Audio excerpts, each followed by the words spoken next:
So I'm very, very privileged to present Mario Klingemann, who is in the bottom left-hand corner there with the glasses. Hi, Mario.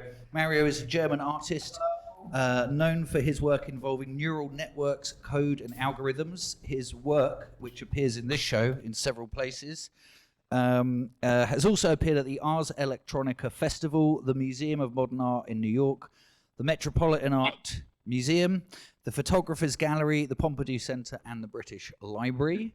Nye Thompson in the middle here. Nye Thompson is an artist turned software designer turned artist. She is known for her experimental software architectures exploring network-embedded power dynamics. Thompson has exhibited around the UK, Europe, and the Far East, including the Tate Modern, the Barbican, the Louvre, the V&A, ZKM, Ars Electronica, and the Lowry. Thompson was the recipient of the Lumen Prize Gold Award 2021 for her short film Uninvited, which you can see downstairs in our Gazelio project space, in collaboration with Uber Morgan. We have Wolf Leiser, who is in the top right-hand corner of your screen there. Wolf is the curator and founder of the Digital Art Museum, DAM. It was an online museum which has been very active in supporting and promoting the history of digital art since its very first experimentations at the end of the 1950s. In 2003, the museum started to be supported by a physical space, DAM Gallery, where regularly exhibited works span all categories from pioneers from the 60s up to major artists of the last few years. IRL, we have Mr. Robert Norton. He's the CEO and co-founder of Verisart, providing real-time certification and verification of artworks and collectibles. Verisart applies blockchain technology to the art market. And finally, I'll leave you with William Tunstall-Pideaux. Is a British entrepreneur focused on artificial intelligence and deep tech. William founded voice assistant startup Evie, which was acquired by Amazon and then became a key member of the team that defined, built, and launched Alexa. He has 80 plus angel investments and mentors AI and blockchain startups for the Creative Destruction Lab. William also wrote the AI software that created the anagrams in the Da Vinci Code, and this is my favorite part of this trivia. Also once got lots of press for calculating that the 11th of April 1954 was the most boring day in history. So welcome, thanks everyone. I'll leave you to our esteemed audience and the moderator, Alex Historic. Alex is a critic, a curator, and we're very, very privileged to have him here moderating our panel. So yeah, thanks very much. Enjoy.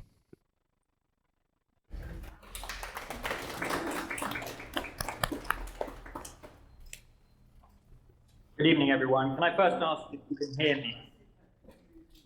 I'm really pleased we've been able to convene this panel to coincide with Code of Arms, the current exhibition at Gazelli Art House, that comprises works by a number of genuinely pioneering artists who've either used computer art or who've engaged AI as a central part of their practice. These include Harold Cohen, Lynn Hirschman-Leeson, Manfred Moore, Vera Molnar, Frieda Nacher, and Jörg Nies. Alongside Robert, William, and Wolf tonight, we're also extremely lucky to have two artists currently questioning the implications of AI for art and society, whose work is also on view at the gallery right now. First, Mario Klingemann, who's a leading figure in the recent resurgence of art that uses AI and machine learning. And second, Nye Thompson, recently awarded the Lumen Prize for her collaboration with Uber Morgan on their work Uninvited. It feels entirely right to be able to view Mario and Nye's work alongside such historical figures. And if there's a subtext to this evening's conversation, which is notionally about the market, it's also about how we narrate current artistic approaches to AI in light of earlier explorations. Of course, the recent explosion of interest in crypto art and NFTs also, I think, encourages us to seek out meaning in digital forms of art at a time when, for a lot of people, we're still waiting for a bubble to burst. Before I give the floor over to the artists, I thought it might be sensible to start by defining artificial intelligence, as well as its relationship to creativity, something which Harold Cohen in particular was focused on. Margaret Bowden defines AI as the study of how to build and or program computers to enable them to do the sorts of things minds can do. The problem with this definition, as she acknowledges, is that it presupposes that computers do things in the same way as we do. Jascha Reichardt, who curated cybernetic serendipity at the ICA back in 1968, felt that the computer is not capable of making abstractions and is devoid of the three prime forces behind creativity: imagination, intuition, and emotion, which is not to say that such qualities might not be implicit in works used by motivated by cybernetic serendipity to program his own AI, Aaron, which became a lifelong conversation about the boundaries of human and machine creativity. One of the really interesting aspects of the current show at Gazelle is to be able to compare the works of Aaron, which often feel quite biological, with those of its programmer, Harold Cohen, which often feel quite diagrammatic and machinic. Because before working as an engineer, Harold Cohen was a very important British painter in his own right, exhibiting alongside Matisse at the Tate in 1966, as well as the Whitechapel Gallery, Documenta 3, and the Venice Biennale. Looking at Aaron's portraits of humans from the early 1990s, one understands the difference between a knowledge that is inherited and one that can be empirically tested, which is most evident in Aaron's struggle to foreshorten parts of body without being able to measure them in space like humans can. Cohen's work on Aaron required him to compensate for one central problem. Whereas human cognitive systems develop in relation to an external real world, an AI's cognitive system has no external world to apply it to. So Aaron had to learn to see in the dark. After exhibiting Aaron in its various incarnations over the years, Cohen determined, based on the responses of gallery visitors, that it was enough for Aaron to display what he called entitality, that its works had a particular signature implying intention for Aaron to exist as an artist in its own right. Now, both Mario and Nye are rethinking the relationship between humans and machines.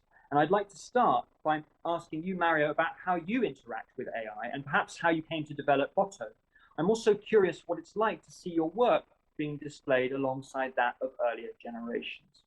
Well, thank you very much for for asking these questions, because it's interesting. My relationship to AI has developed over the past decade, I would say. So initially, I got fascinated by the new aesthetic possibilities of Deep Dream and GANs, or also the ways you can use classification to kind of like make the machine see things that we might see in images, for example.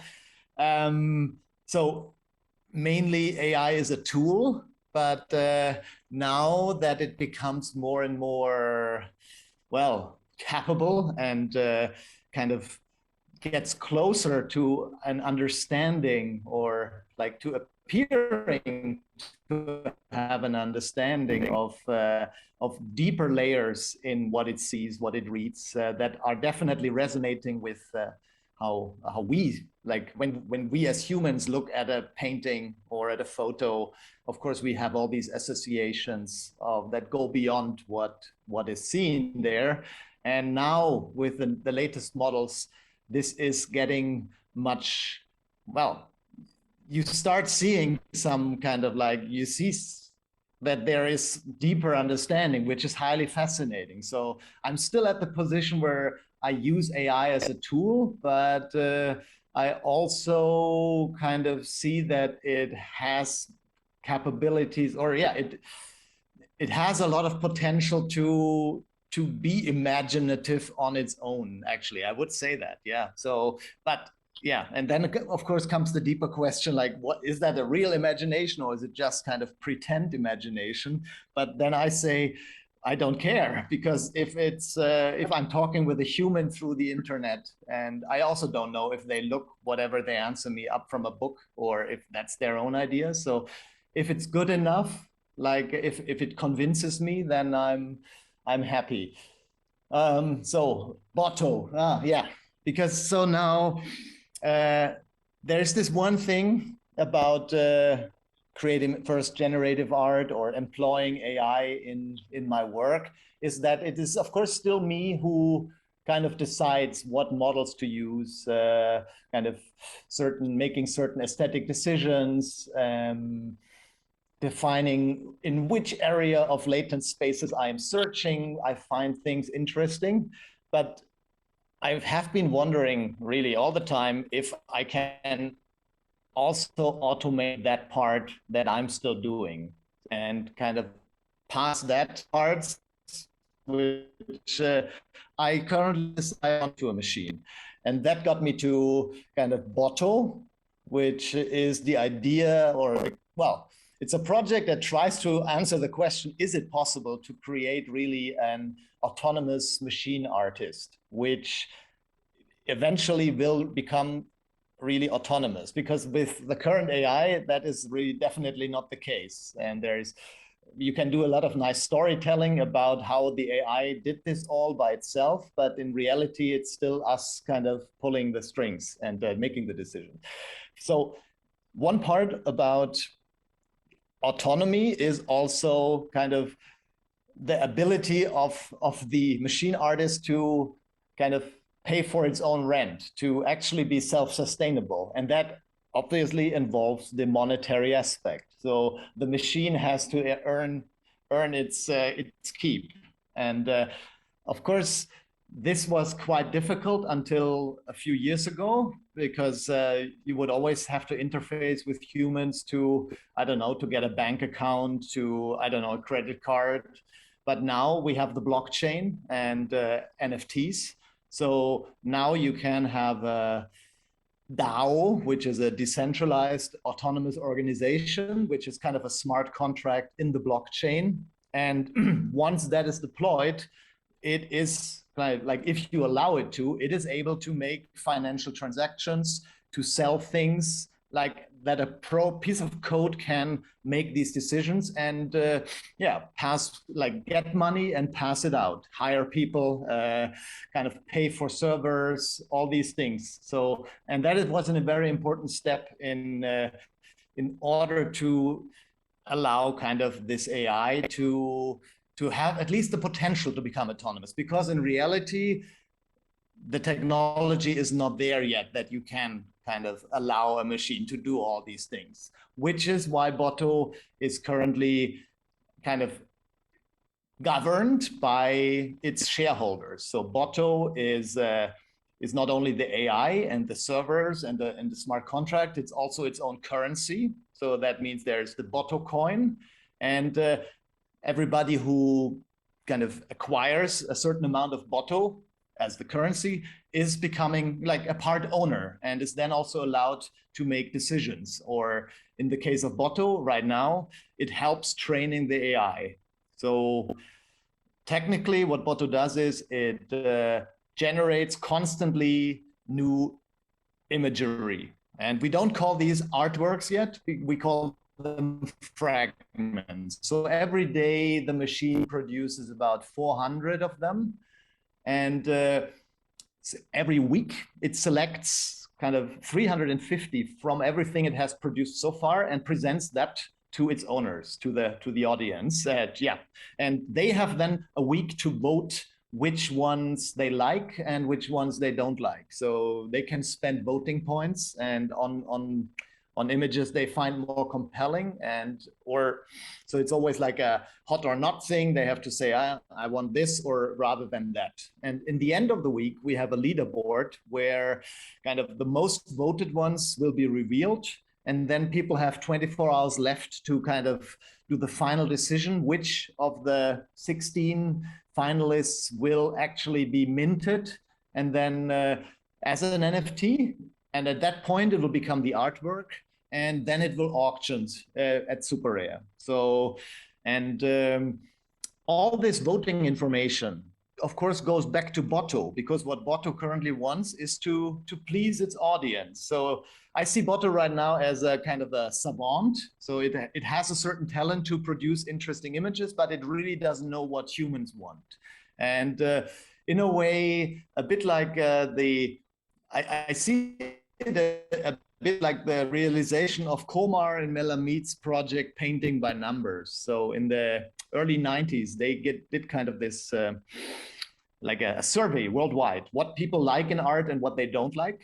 And in the end, they painted the most popular and the most unpopular paintings of every country and of the world. And so in a way, that's kind of the interesting part about Botto too. So Botto will do different art than I would do as myself, because it will try to be liked, and that's not necessarily quality an artist should have, but in a market. So Botto tries to optimize its art to the current. So I think Botto has so far minted and sold like I think $1.3 million like translated with it. So in a way that approach has already worked. And so now that money already allows Botto to kind of sustain itself for quite a while. But of course, the idea is that it will evolve. So right now it uses kind of a very popular combination right now to generate its images, which is Clip, which is a model by OpenAI, and which is what it does at the moment. And here we talk about the autonomy again. So right now it's not able yet to improve itself. It will need me to give it new capabilities for a while. So probably in a few months, I will add some new models, also when new technology comes out. So Botto will get new capabilities, develop different styles if the voters want that. But my real hope is that with AI advancing, I mean, we have already models now that can write code, that can can browse the internet, have an understanding. So ideally, at some point, it will actually kind of figure out what models it wants, and by doing the same that I do, like follow interesting researchers on Twitter, and then they post, oh, we have a new thing out here, it's on GitHub, you can install it this way. I believe at some point the machine can do that by itself.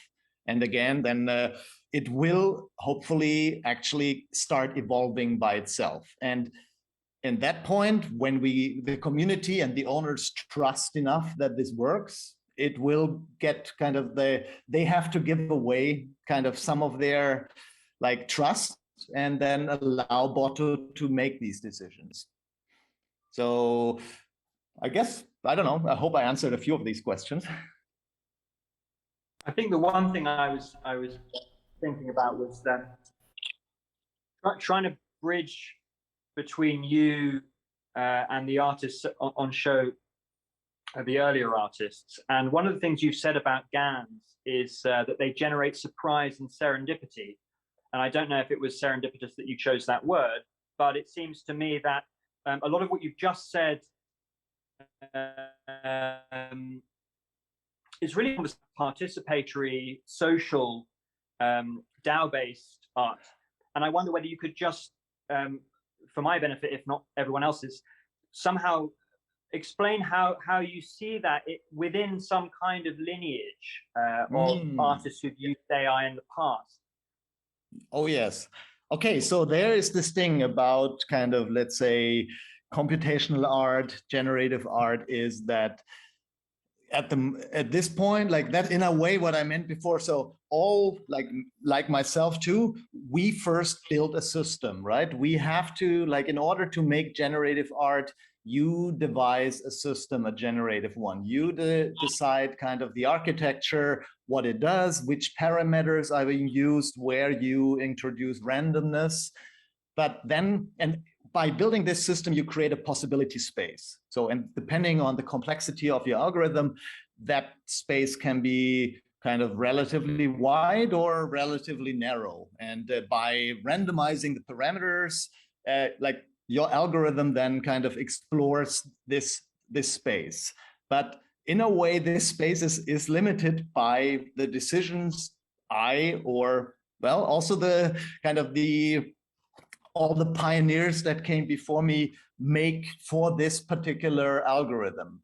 And there's where I kind of try to break out, which I'm currently not yet, but that's that this possible, either you have to build a possibility space that is kind of ideally almost encompasses every possible image. And by using kind of this clip and VQGAN, you already have kind of, you're getting closer, rather than when you, let's say you use an algorithm that uses vector graphics and draws triangles or geometric shapes, then because then you will never be able to break out of the geometric. Like you might not even want to, so that's the thing. I mean, there are different intentions also, but by using a model, an AI model goes beyond just, that's the thing, AI digital bitmap, which every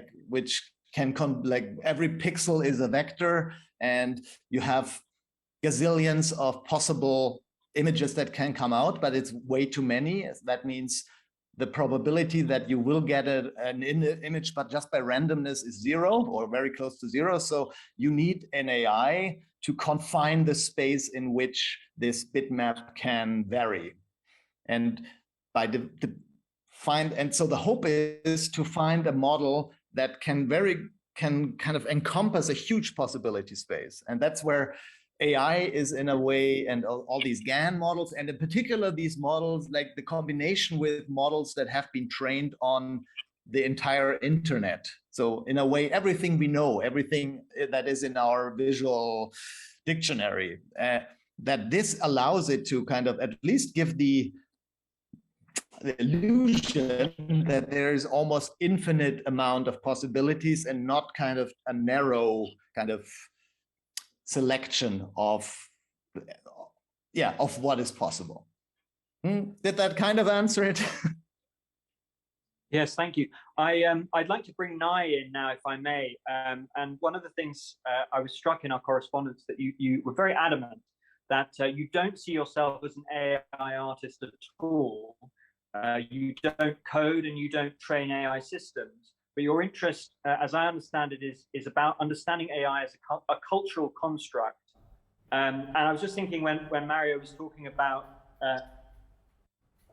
Google, you've worked on surveillance of large commercial and online systems. And I wonder perhaps how you would situate yourself differently in relation to AI. Yeah, great question. Thank you. Yeah, as you say, I was quite explicit. I mean, I don't consider myself an AI artist in the way that Mario so brilliantly is, though I do get invited to be part of a lot of exhibitions which are about AI.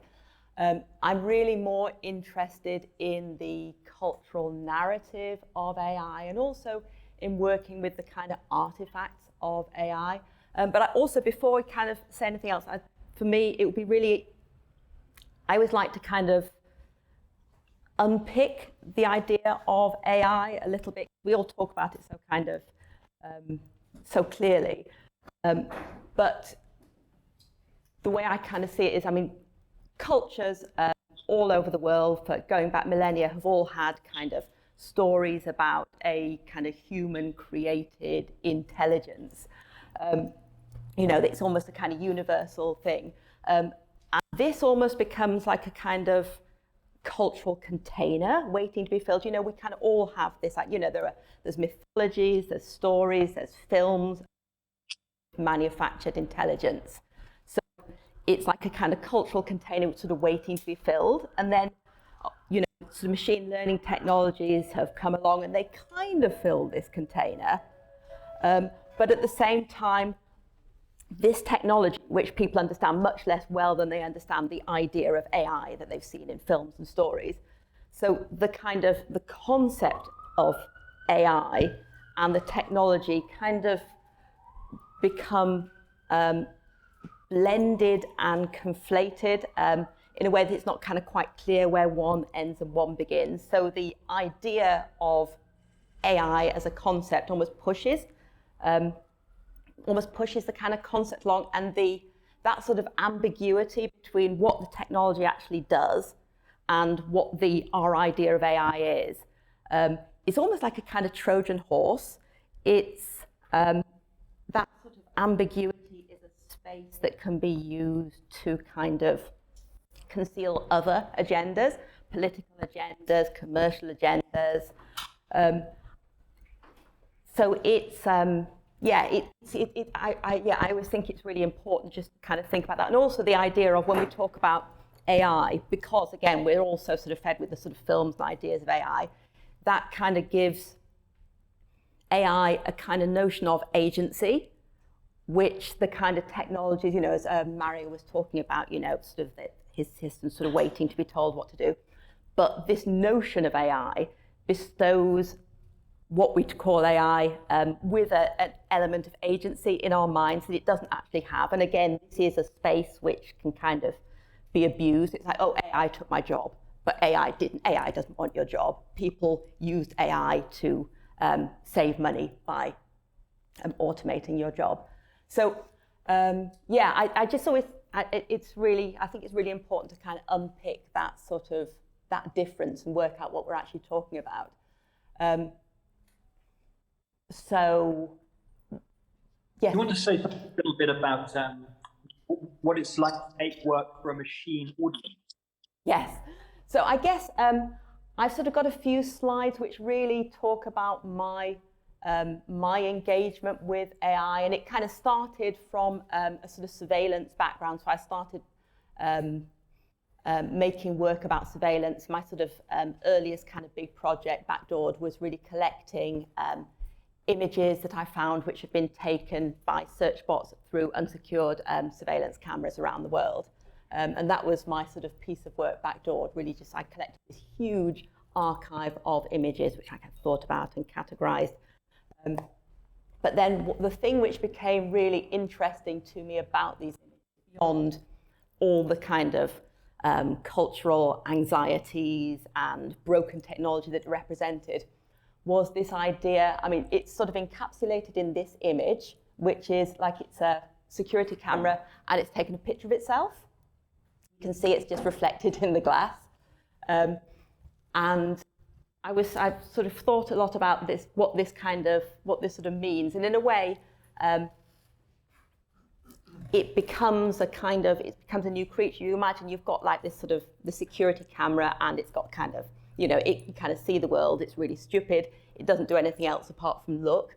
And then you've got this other, this sort of software, this soft bot that sort of joins it for a second, and it has a kind of sense of purpose.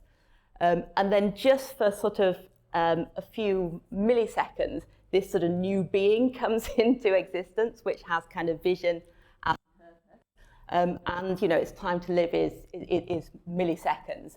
But these images are a kind of record of that sort of fleeting kind of generation, or sort of coming into life of this sort of strange dyadic being. So that was kind of when I started to become really interested in the machine gaze and also machine agency. And then, actually, I don't know, there's one slide just before this. Was there a slide of a dog? Possibly the one just before this one? Oh, okay, so I became really interested in the sort of idea of this machine gaze. And then I started to think, okay, this sort of network has a kind of a weird sort of agency. I'm not calling it AI, but it has this weird sort of agency where it's kind of doing things and taking images for itself. And then I started thinking about using machine learning technologies, what it might actually be seeing in the world. So if you imagine these kind of millions of eyes, camera eyes all over the world, what are they seeing, and what, if you were to start to use image recognition technology, what these visions of the world might be. And then I started to become, so I actually, I did some tests, and I had this one image which I kind of carried around because it was like an image of a dog on a pavement. And I ran it through, I think it was the Amazon recognition image recognition technology, and it misidentified it as like gunship, battleship, destroyer. And obviously it got it wrong. It was kind of overreaching, but I thought the way in which it got it wrong was very interesting, which made me think about the kind of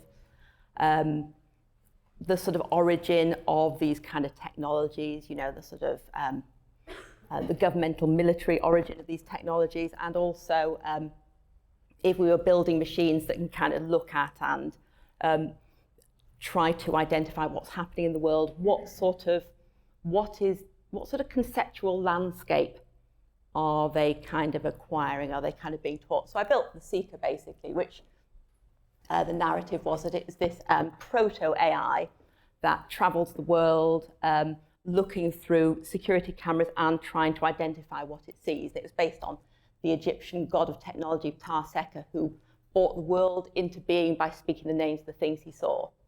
So I thought that was a really interesting way to describe it. And then, so basically, the Seeker looked out through tens of thousands of cameras and tried to identify what it saw. And in order to try and map this kind of conceptual landscape, what it was seeing, I collected all this, I ran all these through image recognition, and I started to put it all together in spreadsheets to try to see what sort of things it was seeing, what it could see, what it didn't see, and also the sort of terminology it was using. So that's the kind of spreadsheet I was working with. You can see the list of sort of things that the system was seeing down the left. And then on the next slide, you will see that's what I made with it. I made these kind of big drawing maps of all of the things that the Seeker had seen around the world. So those are kind of sort of concepts, types of people, types of technology, types of biology. You can see it there in the V&A as So yes, and then I kind of thought, actually, it's great that it's doing this, but actually what I want to do is I want this to happen in real time. So I designed these physical avatars for the Seeker. There's a sort of a schematic that I built there.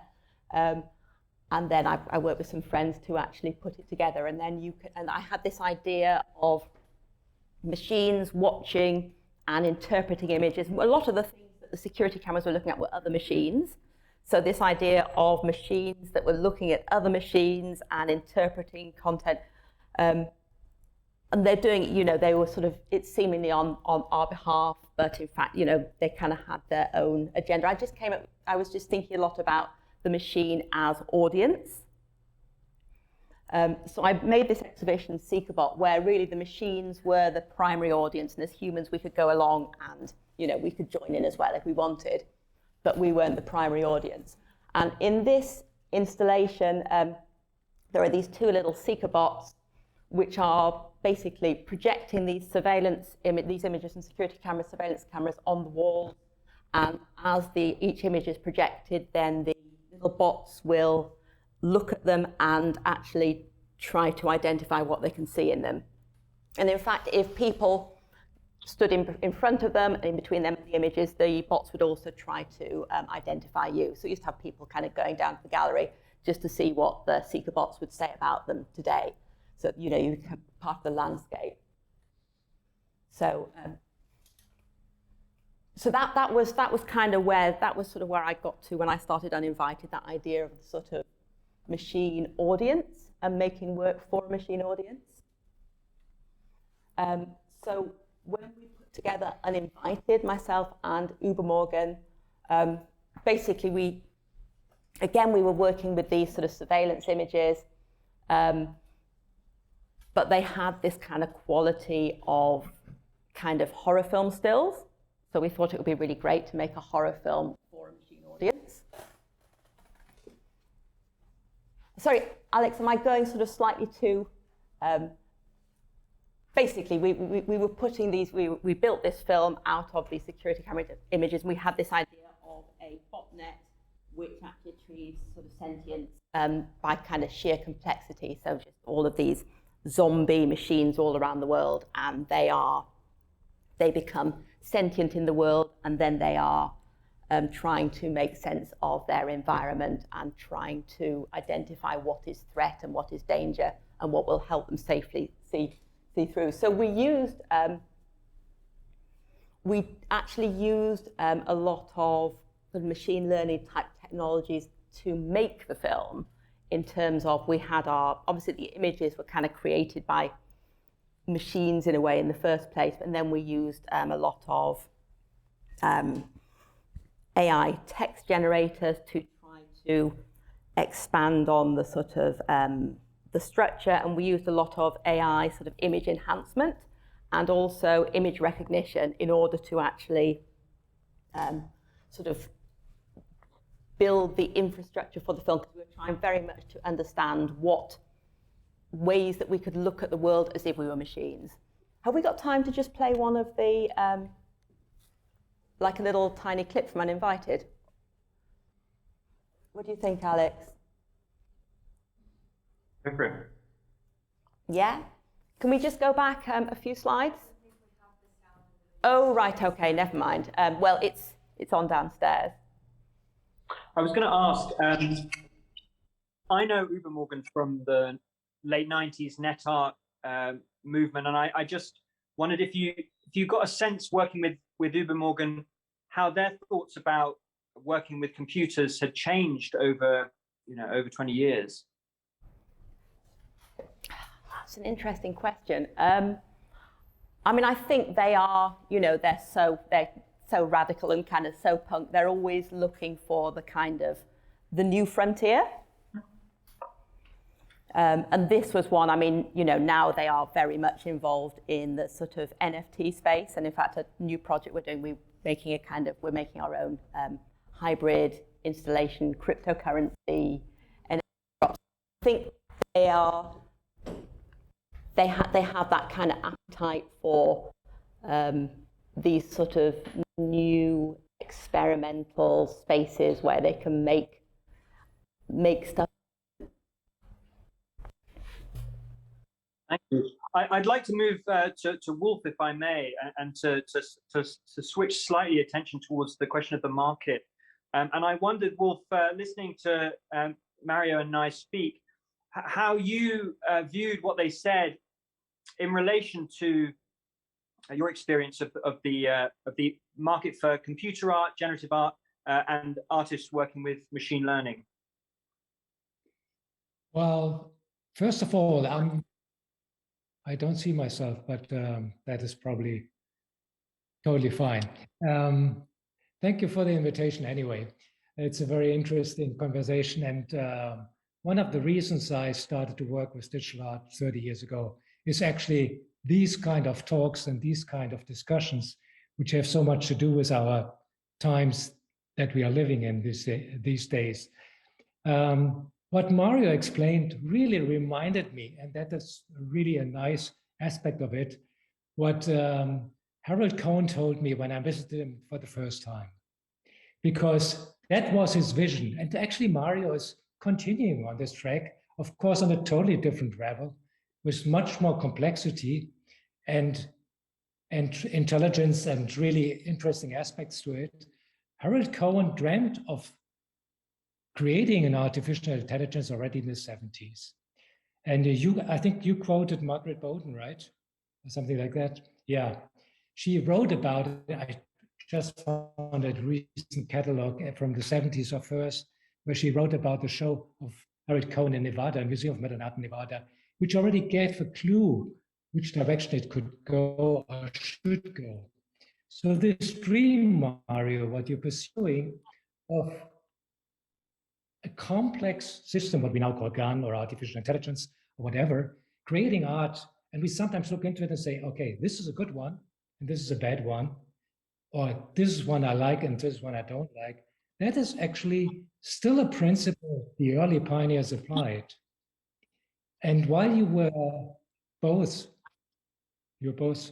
just talking about your art, I realized once you work with a lot of data, what we do these days with GAN and machine learning and so on, the very simple things like Vera Molnar, you have it in the show, how she worked with geometric forms, these things normally don't appear.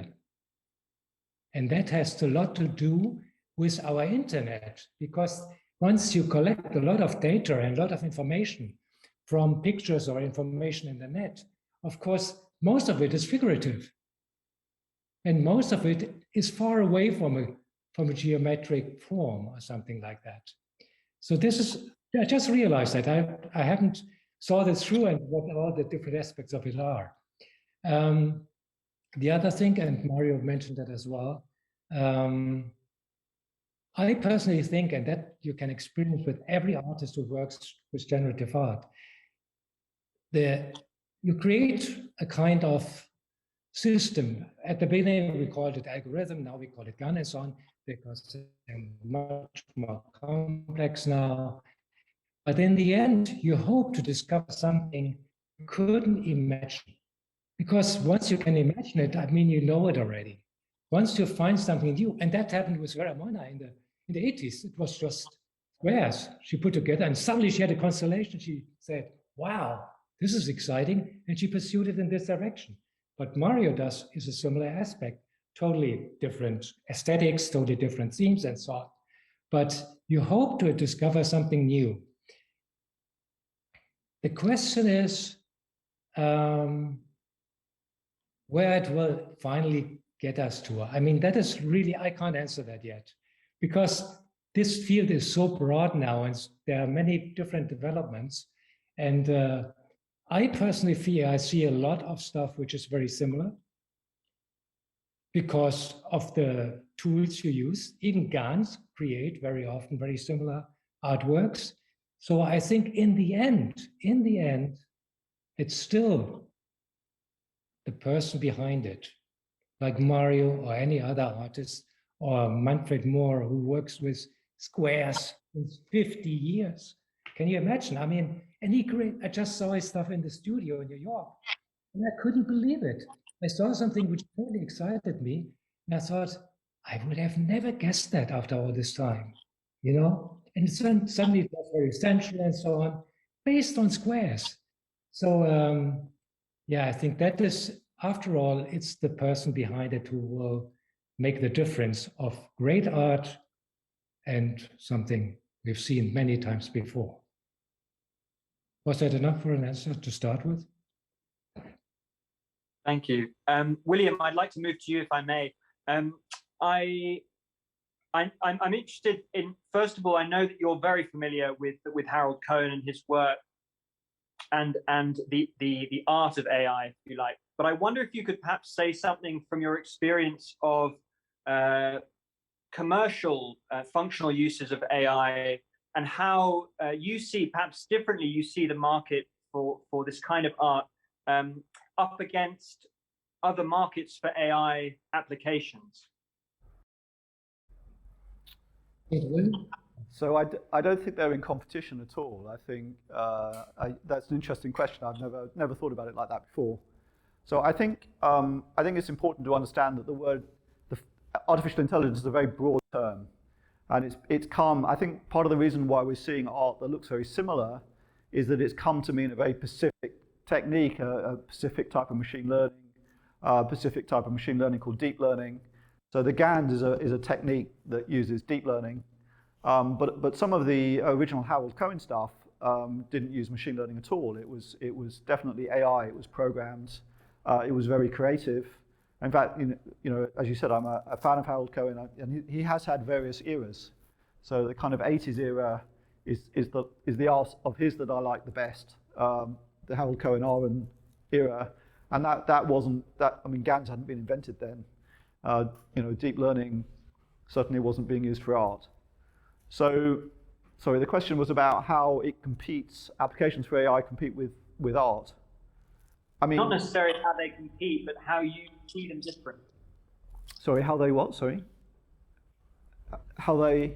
How you see the different fields separately. So, I mean, artificial intelligence, it's a horizontal technology. It's being applied to everything. I mean, I work with startups, and a very common pattern for a startup is you take an existing business, you apply AI, you've then got a competitive new business that you can then go out into the market with. So I guess you could think of, through that lens, you could say, you take art, you apply AI, you've got a new dimension to creating artworks. So I guess in some ways it's more of the same, but in other ways it's completely qualitatively different. You're building something beautiful, something creative, something that's sort of addressing all these deep philosophical questions that we've already touched on today. And for me, that's part of the reason why I'm fascinated, why it's so beautiful, is that we're taking these soulless machines and we're creating something beautiful with them. So qualitatively, that's completely different from many of the other applications of AI. And I know that you've been collecting for a while.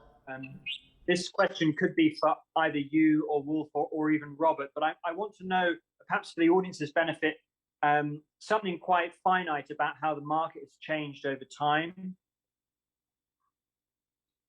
Markets in which respect? The market for AI art, or art that uses machine learning, GANs, as it's evolved.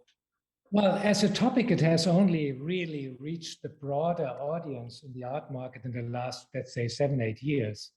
I mean, at the time of Harold Cohen, it was not a big issue talking about AI. He actually was the first artist who claimed that for himself, to develop something like that. He was aware that he was at the beginning, it was basically algorithms which he made more complex and which he adjusted the parameters in a way that he liked it in the direction aesthetically he wanted to go. So I think AI as a tool, as a complex tool to develop something, has only really developed in an interesting way in the last 5 years. I could shed some light. Someone else? Can you hear me? Sorry, I think I can shed some light on this. We did an AI exhibition.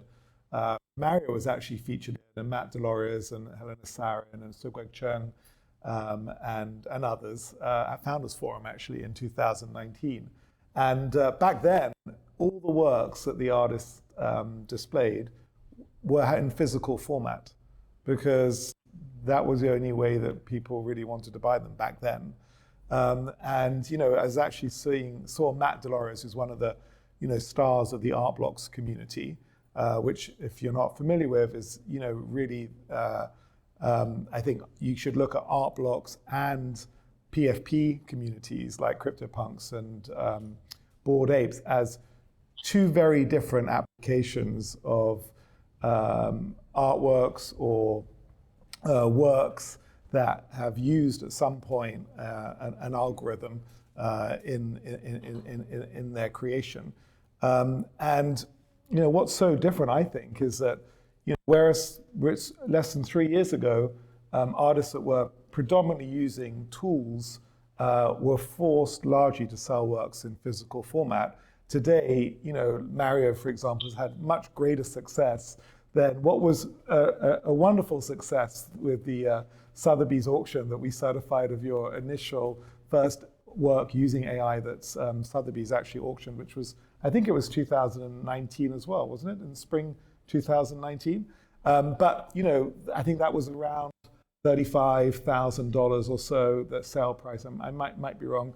But, the Botto prices, which are, purely digital formats, are selling for, more than 10x that today. So I think it's an extraordinary sort of change in the way that, the artists are able to find these kind of new audiences. One thing I would like to sort of just touch upon is, artists like Mario who are using AI as a really, well, you've kind of used AI now in two different ways, because before you were very much using it as a collaborative tool within your practice. And I think Botto is slightly different because in a way you've devolved or passed on any form of responsibility as to what the ultimate image is to the community. And I think that sort of, in a way, kind of further empowers the AI outside of one person's specific judgment. But the separate kind of use of this, which I think is very different, is what you're seeing with things like digital collectibles such as CryptoPunks or Bored Apes, where a very crude algorithm is generated to provide certain forms of rarity traits, variations of an image, which ultimately there is no human intention there. There's no authorship saying that it should look like this. It allows the algorithm, or the program is probably a better term than the algorithm, but they call them algorithmically generated works, to effectively spin out 10,000 variations. And that's something that is very popular right now. And those two communities, art blocks or PFPs such as CryptoPunks or Bored Apes, or three communities, each of whom have generated over $1 billion in sales just in the last couple of years. And so I think that's a huge, huge change. Robert, staying with you, I'm thinking a lot about how it seems to me that the ownership, the status accrued by ownership of NFTs has so colonized the discourse surrounding digital art. And I just wonder whether this also could maybe be a question for Mario, whether you feel that asphyxiates the meaning behind the art, or the technical facility that goes into it. I often quote Jonathan Bella, who says that money is the new medium of expression. And I personally think that the NFT moves the needle away from the artist as the creator to the owner as the real primary agent that we need to talk about here. And I wonder, both Mario and Robert, your thoughts on perhaps the cost that NFTs might have as far as creativity is concerned. I mean, I think it's a super interesting question, because you're sort of touching upon effectively, the sort of instant, extreme, pervasive monetization of culture, which NFTs sort of enable, perhaps more than any other technology to date. And in fact, William and I were discussing this earlier about the fact that so many people's profile pictures now are cryptographically provable as themselves being owners of something that has an identifiable value, a sort of a discoverable value quite easily. I think there's always been an element of people wanting to show off, regardless of whether it's through art or through luxury goods or through expensive pieces of jewelry. So, I mean, I think that's kind of like, the byproduct of us as humans, right? We're sort of social animals. There are those that want to display, there are those that want to conceal, and there's always going to be that element. But I think the other part to your question is whether or not NFTs take away, I think, was it sort of agency away from the artists? I don't think that's evident to date, because this is not a style. Even though that we talked about GANs being perhaps a distinctive style based off kind of some of the Google Deep Dream work, but NFTs are really just a rights mechanism, right? So there's no sort of reason as to why that takes away any form of agency of artists. I actually think it does the opposite. I think it does empower more artists to reach more collectors and in more mediums than ever before.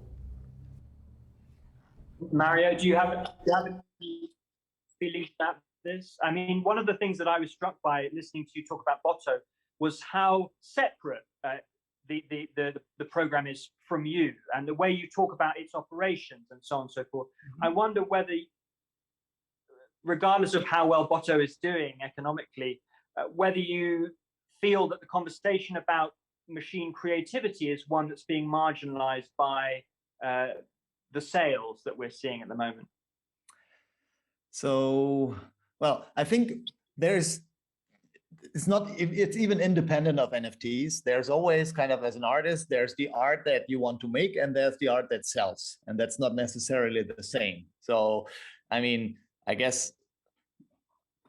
personally for me, there's definitely stuff that I'm very interested in, but that probably nobody would buy. And then there are other things like choice of motives or choice of medium or something that is allowing you to actually keep on living as an artist. And NFTs have now kind of put a magnifying glass on this in a way that you very clearly get, like, it's like you get the market data, you see kind of what gets sold for a lot of money, and of course, and what does not.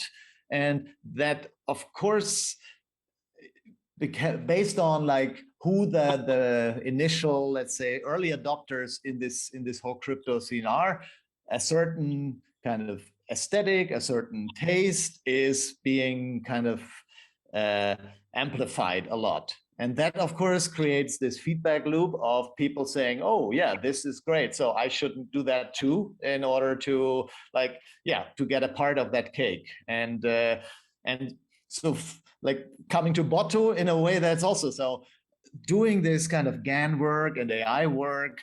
There was always this thing that, I mean, for the past 5-6 years, I came across all these images or aesthetic things that I knew if I would mint that, I could easily sell that, but it was just not my art. It was just not me. That, like, it's, I don't know, it's beautiful, it's cute, it's, I don't know, it's loud. So it has all these things that I had to throw away. And now, by allowing a bot to just be popular, so that's the thing. I personally, I mean, I'm happy that I'm kind of popular, but I don't want to. I want to be a rebel, right? So having some stand-in cameo that which, of course, eventually I will financially participate in. I mean, right now I'm not, but I'm a part owner too. So that hopefully kind of that will earn me the money that allows me to do whatever art I want. So I see that way the NFT freedom that gives me, that I do art that I can live with, or that actually even like. So there's the other thing. So surprisingly, even the art where I think, oh my God, nobody will ever buy this, sells. So even though it might not be kind of within the typical NFT theme. So because fortunately, kind of, there are also kind of collectors with taste in this field.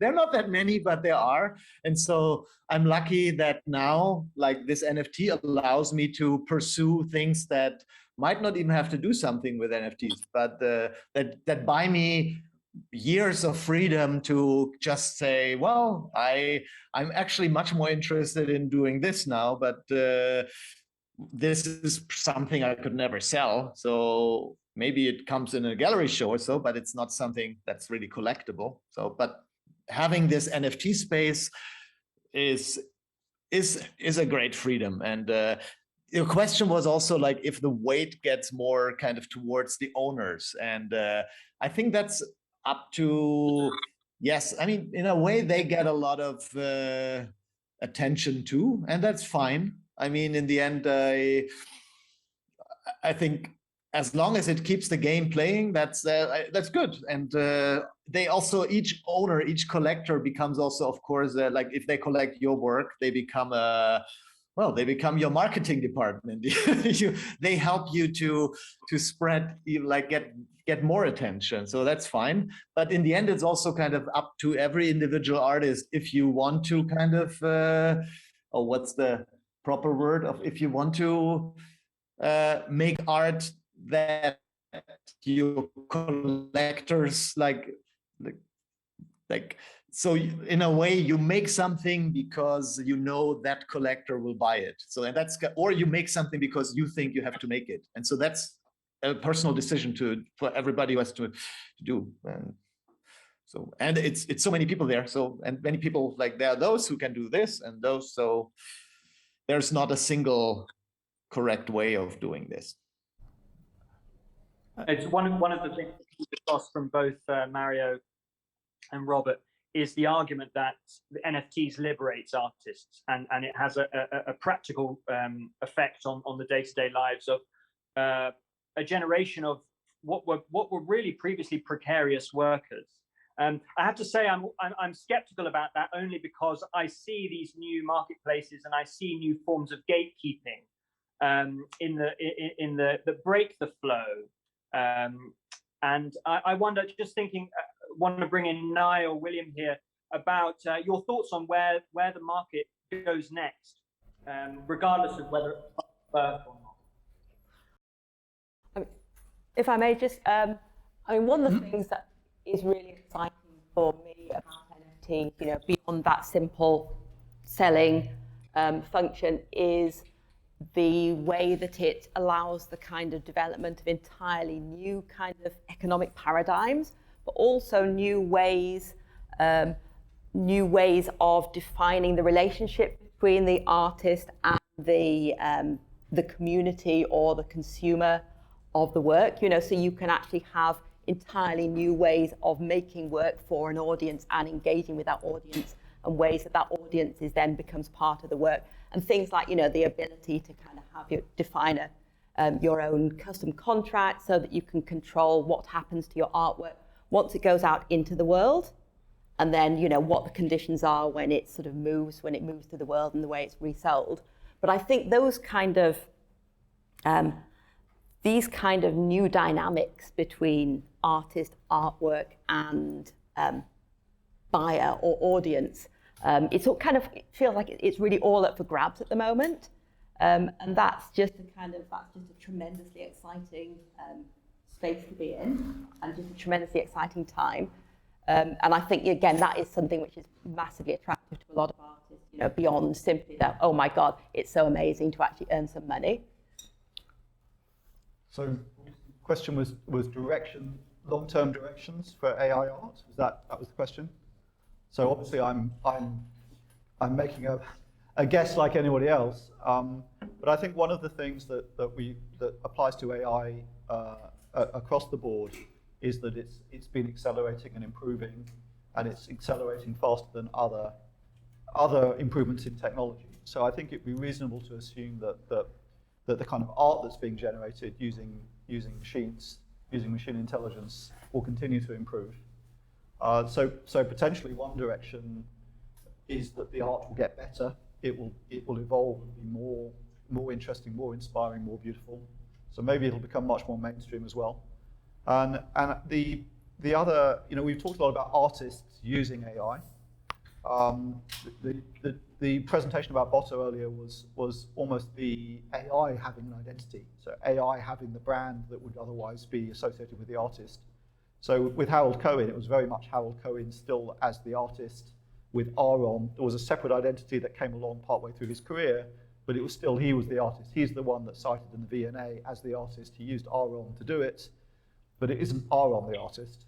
So I think that may be something that becomes possibly becomes more mainstream as well. Is the AI entity itself having more brand, more identity as an artist? Obviously, it will still have been created by someone. They may still get the credit, but maybe this is a work by, and then a very notable program that's created a lot of other things, and that's what has the value. I mean, that may not be a good thing.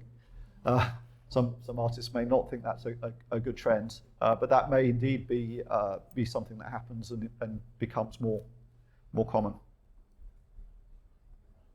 I'd like to thank you all for putting up questions. I think if no one has any additions to the conversation, I'd like to move to audience questions. Add one thing just on following on from William's comment. We've seen a few interesting examples in the last year that I think just shows the direction in which things are moving. So we work with a couple of really young engineers that developed something called the Art AI Gallery. And initially they were focused on the wall decor market. And so they were using GANs to effectively generate works in all different types of styles. So if you wanted a landscape, or if you wanted a sort of cubist style, and you would buy these prints that were printed on demand for under $100, and they would kind of get shipped to you. And they did pretty well in terms of the last few years, kind of growing a reasonable market, getting to north of $1 million in sales. And then they use the same kind of, they evolved their AI, and they launched something called Eponym, where the user was, or the purchaser, could actually mint a work, and they could add a line of text, and then there was an algorithm that kind of extracted the text and created an artwork from there, from the kind of sentence that they. And then they surpassed all 3 years of sales in this sort of less than a month, in terms of these AI works minted as NFTs and then sold on OpenSea. And I think that's a really like this point I said earlier in terms of like artists that were in the past often kind of struggling with the fact that their creation was on one medium, but then their sales were coming on another medium. I think this is an example of an AI evolving within a kind of company setting. But I do think that there is one thing that we don't yet know the consequences of.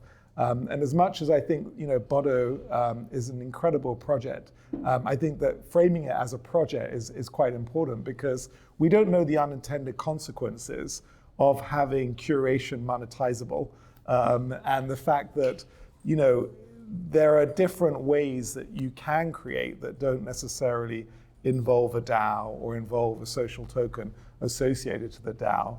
And I'm curious, I think as to sort of have that as a leaving thought, or for Mario to kind of like give us some kind of insight on that, because I think that we're at a sort of danger of hyper monetization right now of everything that happens to be online, or what may appear to come online in the future.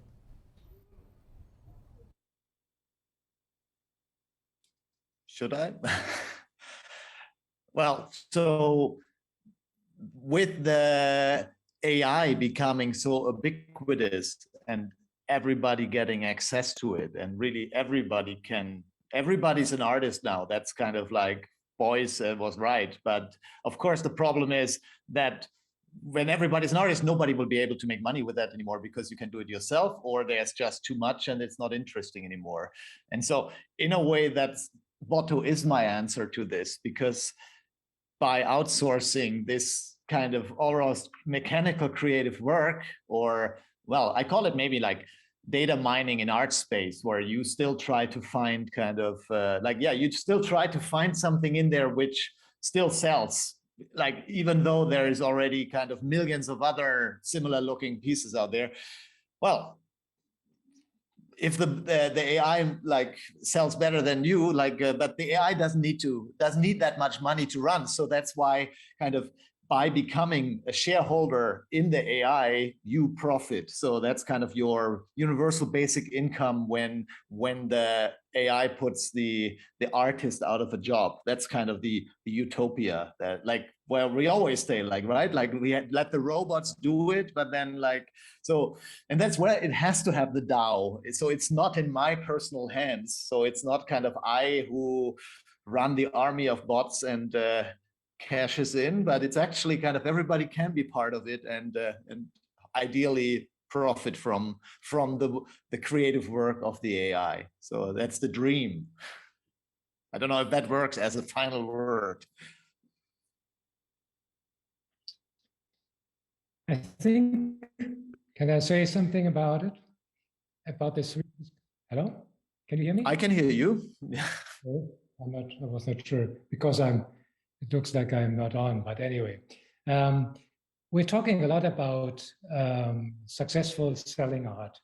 And I think I want to point out one thing which I observed in my career, which I find extremely interesting and important to look at. I appreciate every artist who gets rich.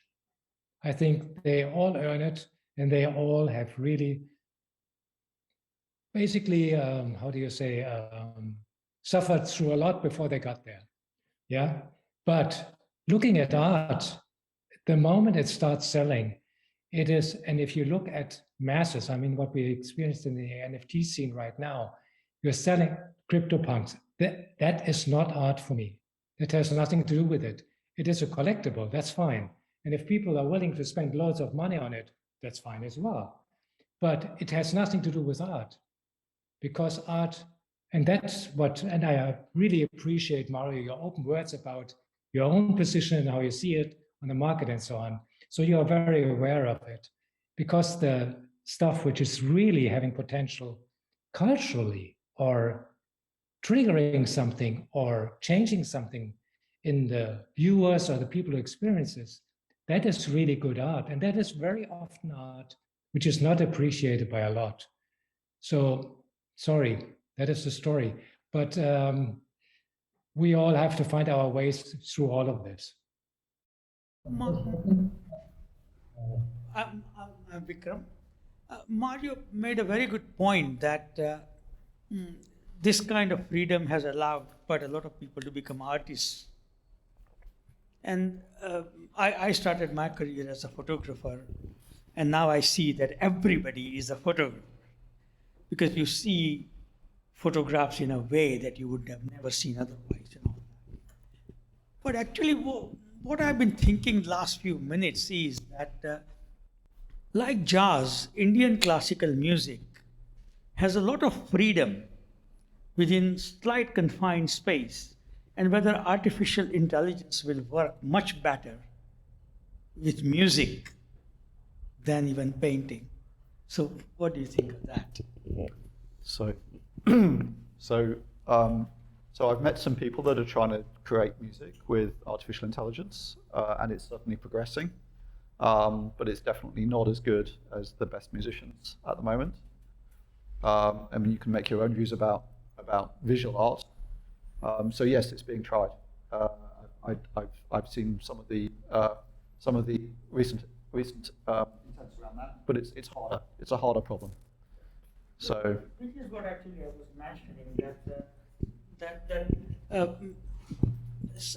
the classical music, especially Indian classical music, or like in jazz, there's a lot of freedom, and which lends much more to artificial intelligence, given a small space of confinement, and say, now go and do what you want to do. I actually think you may have a good point there. I think my intuition is that the freedom that you have to create visually beautiful things is much broader than music.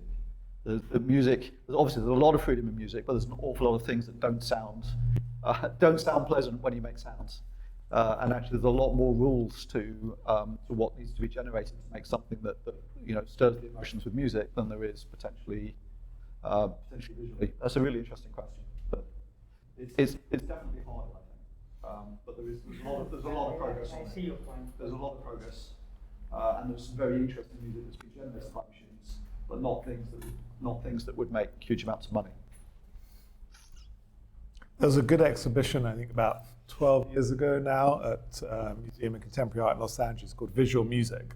And it was looking at kind of the influence of early jazz, and at the same time, the works by Kandinsky and others, and this kind of whole area of synesthesia. And I think that there's fantastic kind of opportunities that lie ahead in terms of how AI can help with synesthesia in the future. I think we have a question from one of the attendees on Zoom. Do you feel as though NFT space has taken the focus away from digital art as a medium for practice, genre, etc.? And I think that's a more general question to the entire panel. I mean, I think I just want to touch upon what Wolf said, because I couldn't agree more that there's a terrible blur right now, largely perpetuated by the auction houses that don't seem to care to distinguish works that have human intention and digital collectibles, of which we've discussed earlier. And I think it's a really unhelpful it's an unhelpful blurring, which has created confusion by collectors, and created this sort of like umbrella term of, oh well, it's just a JPEG and it's an NFT. And in fact, the works of artists such as Nye, such as Mario, and many others that are genuinely exploring authorship in the visual arts in ways that are kind of, meaningful and relevant to yourselves and hopefully to others is so fundamentally different from collectibles, and I think that difference right now is somewhat being lost, and I hope that we can do a better job in telling people if a work has actually been generated purely by an algorithm, whether there has actually been some form of agency in it. Because I think it's important for people to understand, because ultimately, without intention,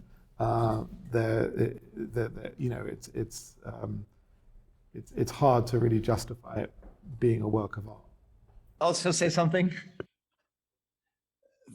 I personally don't even see the difference so much. I mean, for me, NFTs is digital art. So there might be kind of again, from what you usually see, that like NFTs are limited to maybe JPEGs and videos, but there is a whole, actually, I see more like a kind of a huge revival, or not revival, but an influx of people doing generative art, interactive pieces, and minting them as NFTs. And so I rather see kind of NFTs bringing more people into the field, and actually starting thinking about, like, is there still something to find or to do? Of course, there's one big divide right now. Well, I don't know how big it still is. I mean, there are, let's say, traditional digital artists who are very skeptical about NFTs in general. Again, it's there's the whole discussion about energy use, CO2, but of course, there are alternatives like Tezos or Hicketnunk and all these chains where this is the whole ecological impact is not, like, does not apply like on Ethereum. And so I only can actually kind of recommend every digital artist, like, who's kind of very skeptical of not doing NFTs.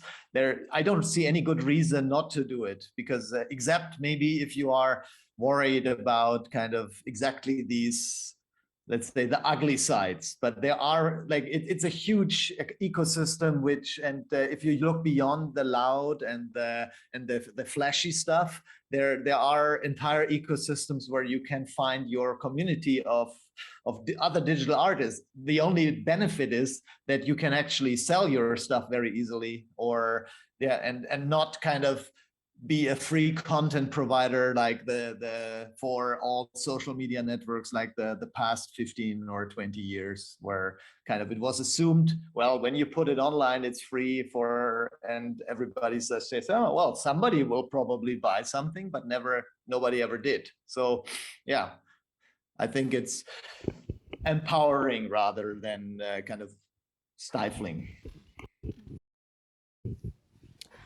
Hi. So if we consider that everything in AI and all the outputs are mathematical models, so these in reality are completely reproducible. If we take it in science, the same model can be taken and be reproduced by everyone out there. What is the thin line? How would you define this thin line that would differentiate the output of a scientific, let's say, project that can be reproduced and something that would be considered as art? I think I disagree with the premise there. I think the complexity of an AI system is big enough that it's not something that could be simply reproduced. I mean, it may be mechanically produced, but then you could also argue that our brain follows the laws of physics and also produces things using the laws of physics as well. So I think computer systems are complex and rich enough that I don't think that premise is even true, would be my answer for that question. I mean, also you've got the output is largely driven by whatever the training sets are that algorithm is using. So, if you're training an algorithm to create figurative, never before seen figurative painting, then you need to train the algorithm on figurative painting. Yeah, I mean, a big neural network has hundreds of billions of weights in it, which makes that completely unique. Even what Harold Cohen was doing in the 80s, everything he produced was every time you ran up, it would do something new. Even relatively simple algorithms can produce things that are completely unique relatively easily. And now that's even more true. So I mean, maybe you're talking about a sort of philosophical difference in terms of what's created it, but the idea that it's reproducible because it comes from an algorithm, I don't think is the key point. I mean, unless anybody wants to disagree. I just find it harder to understand the difference in reality on what will be a piece of art as an output versus a scientific output. When you have a medical question, you use training data, you validate your model, and that can be reproduced and applied even back to individual level data, if you like, if we're talking about patient data.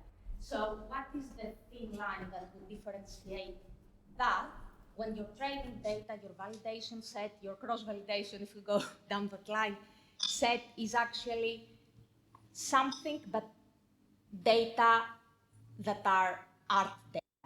What I'm trying to say is where the creation, let's say, of the artist would be so much different versus the science product. May I? Or, sorry, so, no, I think there sometimes it could be exactly the same data and the same model, but one thing was created by a scientist asking scientific question, and the other thing became art because an artist just said it's art, and because they maybe used the same model asking a different question. But in the end, it's really, you have to believe it, and that's the difference. Like that's the tricky part. Like, when do you become an artist? And you have to kind of get a track record of creating art, and then when you say it's art, it's art. That's simple. So it can, like, it's just like Duchamp putting a urinal on a pedestal. That's also kind of, you can have it like next door, or you can have it on a pedestal. It's the same urinal. So, and one is art and the other one is a utility. Also, I think the way it was described, you're actually talking about two quite different uses of AI as well. When you're talking about sort of classifying when you're looking at a mammogram and trying to classify it as cancer or not, that's a classification system.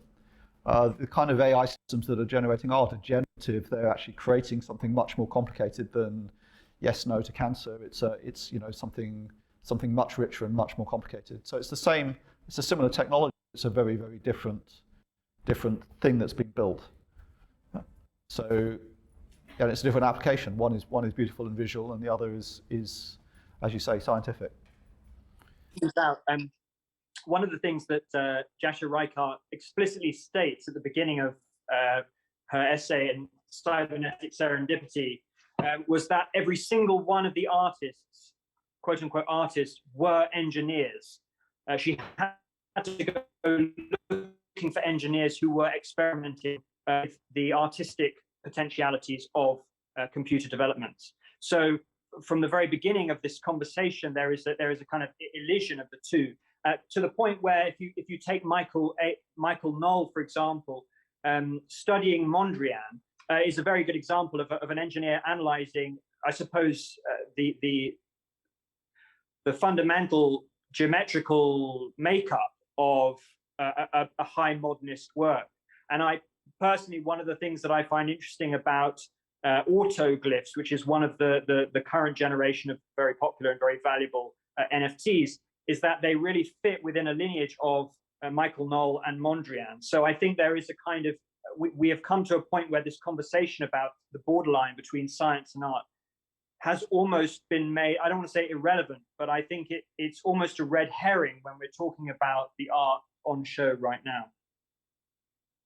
I was going to ask about the environmental impact of NFTs, but I think that Mario touched on it quite aptly.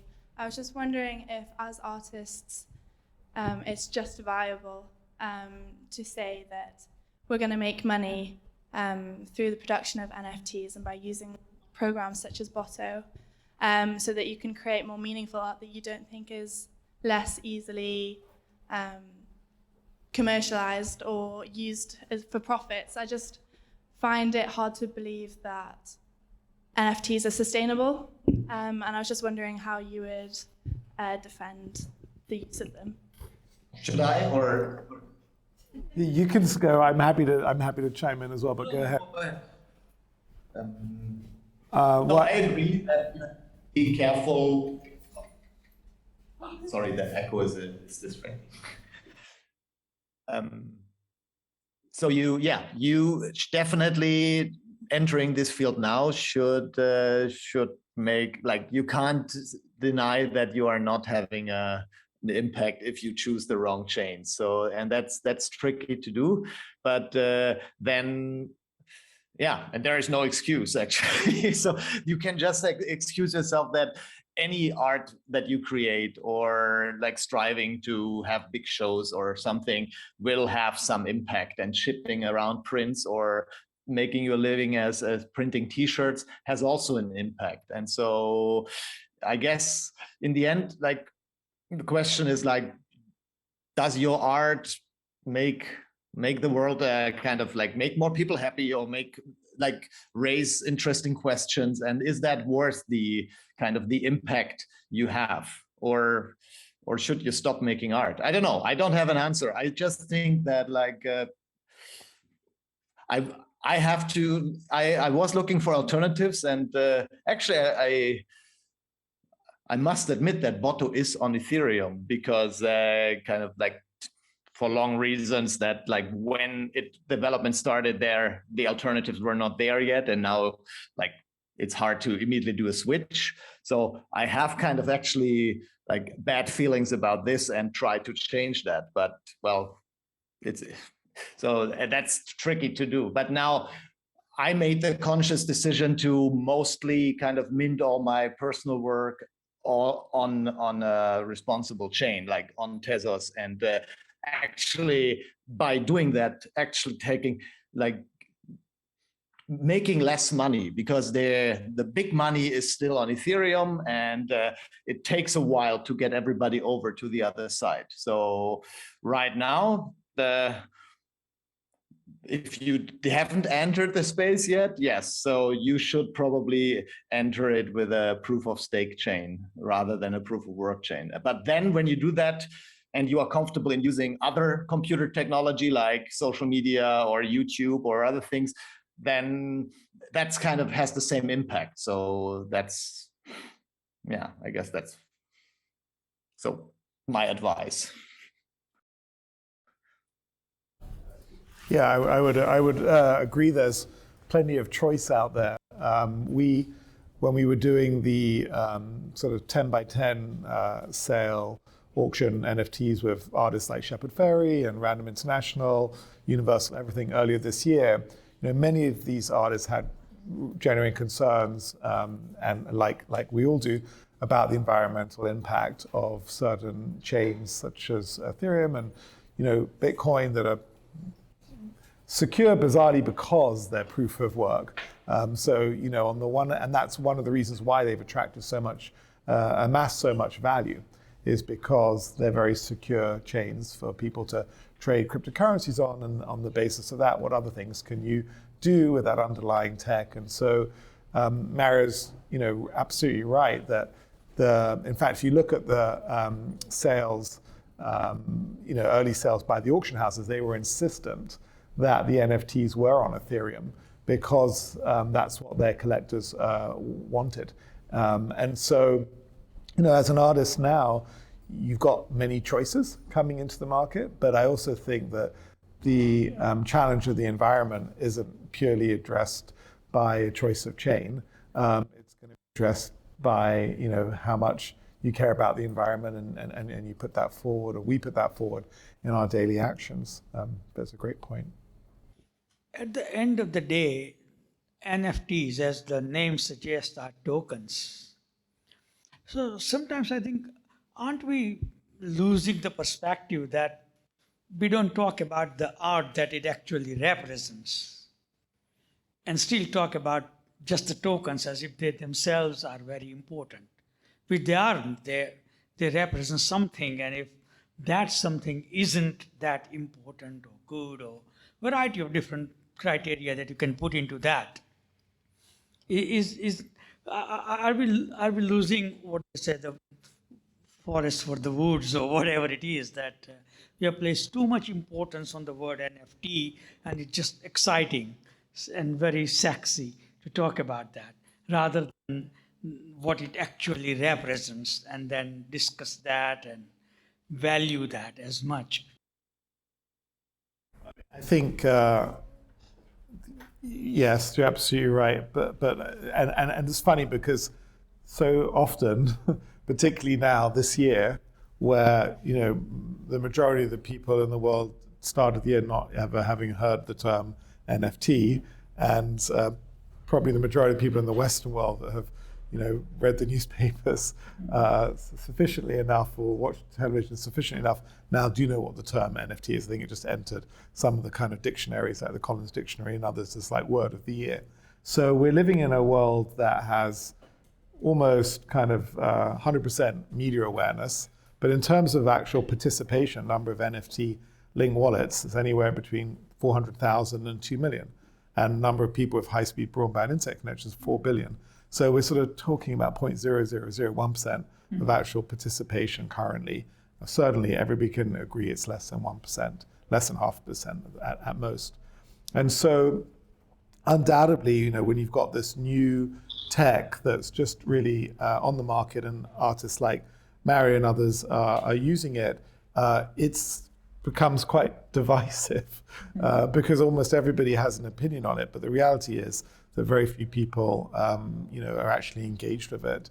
And so what often happens in these discussions is that even though they may be about art or AI or new technologies, they come back to this sort of term that has captured people's imagination. And one of the reasons it's done that is because of the money that suddenly appeared, seemingly out of nowhere. But it's because, in March this year, a JPEG was sold for $70 million. And since then, we've talked about autoglyphs and art blocks and Botto and others. And we've seen a $20 billion market appear from something that was a few $100 million last year. And so the question then is really about, well, art and money, right? And do we talk about the art or do we talk about the money? And different people, depending on where they are in the art market, will have completely different perspectives on it.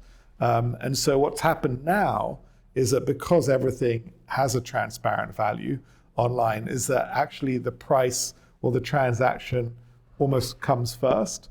And so that's, I think, this kind of challenging moment that we're in, which is that, if all the art is a financial kind of product, it's very sort of limiting. And we all know, I think, sitting here in a gallery, which does have a commercial, obviously, side to it, but we all, I hope, believe that art is not just a financial product akin to a stock or a share. It's much more than that. Can I just add something? I think that it's important to stress, because the relationship between the NFT, the token, and the work, the artifact attached to the token is very significant. It's significant aesthetically and it's significant legally as well, because currently it would appear that the copyright actually resides in the token, not in the image, which is a big problem if you care about your image. But I want to just say one more thing about this fragile relationship between the token and the artifact, because these artifacts, if you don't take care of them, if you don't pay storage wherever it is on the blockchain, chances are in however many years that artifact will be gone. And this is significant primarily because it really stresses that not only the vulnerability of the artist as a creator, but also the center of gravity in the work of art has really moved away from the kind of sacred autonomy of art as an elite form of cultural production towards just another commodity. And I think it's very important to stress that art and money have always been bound together, but they are absolutely twinned right now. And I think that's a problem, and it's an interesting problem for artists to address. And there are people like Simon Denny who are addressing that. And there are also, I mean, one of the reasons Simon Denny is very interesting is because he calls attention to the time stamped on the token, as it were, as the fundamental quality that sets NFTs apart. You know, historically, if it was the Renaissance or it was modernism, the question of space was fundamental, whether it's three-dimensional, whether it's two-dimensional. What is striking about NFTs is that time becomes fundamental to that work, because the time it's stamped is the time it's registered as a work of art. And so I think there is a conversation about the token as an interesting aesthetic product. So I guess I disagree that necessarily the move away from the artist towards the owner as the real power broker is a negative. I think it's a fundamental, maybe it's just the state of neoliberal capitalism that we're in, but I think we need to start taking the token seriously as a work of art, if we're to understand where we really are right now. I have a question that doesn't come from a place of skepticism, but I'm genuinely interested in your thoughts about the difference between the way we experience digital art versus physical art. Because for me personally, I mean, I own NFTs, and I consume NFTs, via different marketplaces, but I don't have that same experience that I may have with a physical piece of art. Maybe it's because, growing up, maybe now as a society, we understand the relationship between the artist and the canvas and that kind of creative process. And I don't really understand the creative process between a digital artist and him on his computer. Maybe it comes from that place. But I'd love to understand your thoughts on those different experiences.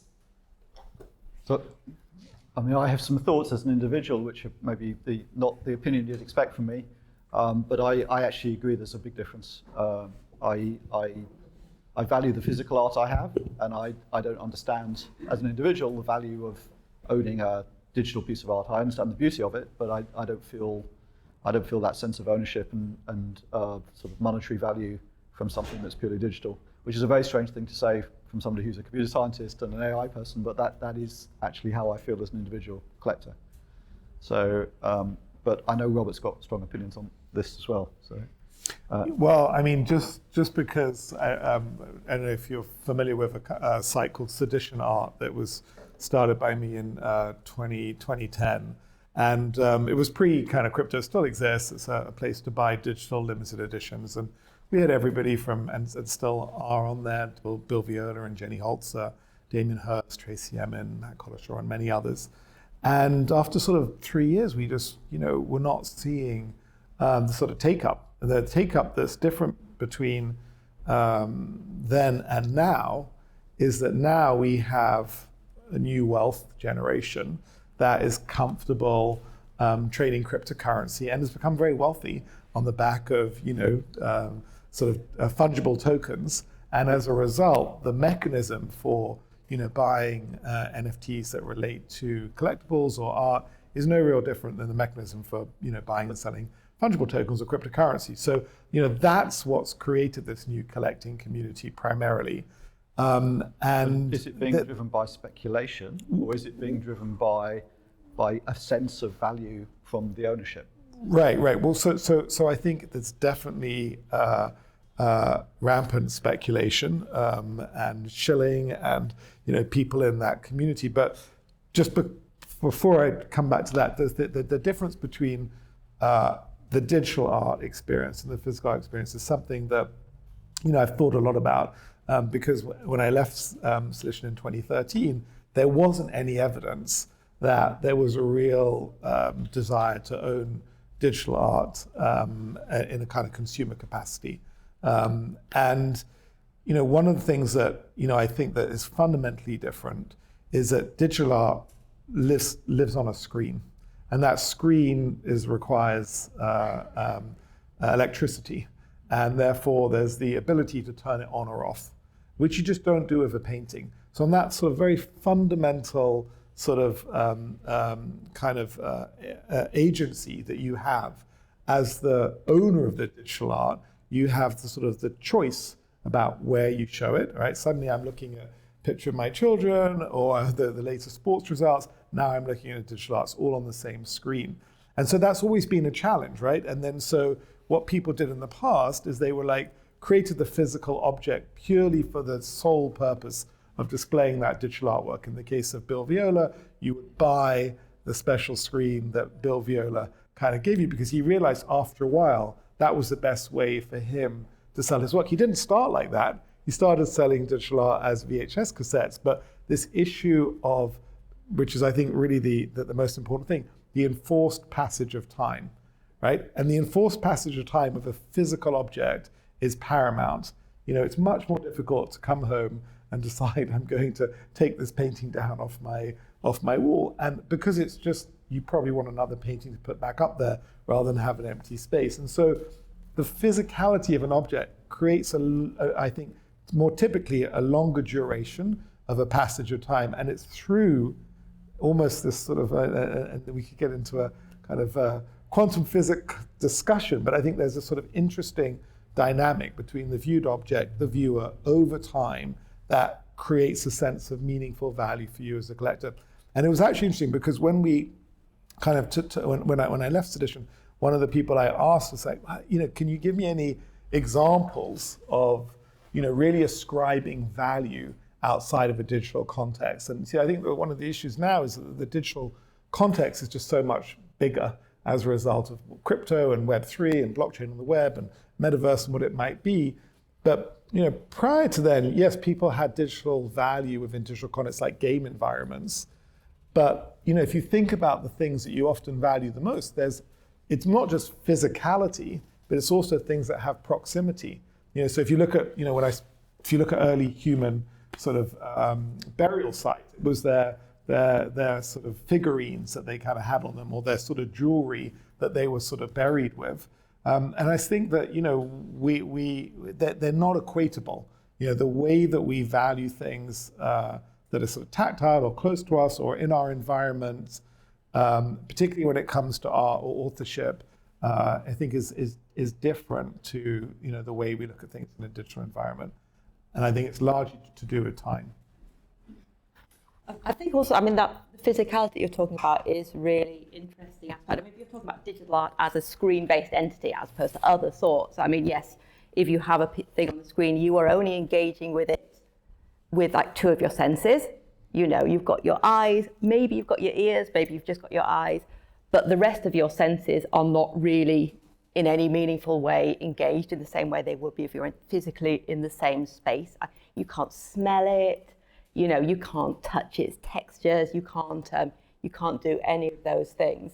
So you end up with an experience which is kind of is limited to just that sort of small number of senses. And actually, just as you asked that question, it made me wonder whether or not there was any link when you consider that over the last year, we have all been in a situation where we've been generally stuck at home and our only engagement with the world has been through screens, where we can't use all our senses to be with people. We can only use our eyes and our ears. So I wonder if the fact that we've become more willing to engage with the idea of NFTs simply because we have become accustomed to experiencing the world only through those two senses. You know, maybe there's some kind of connection. It's not just pure coincidence those two things happened at the same time, that the NFTs sort of burst out in such a sort of popular way at this time.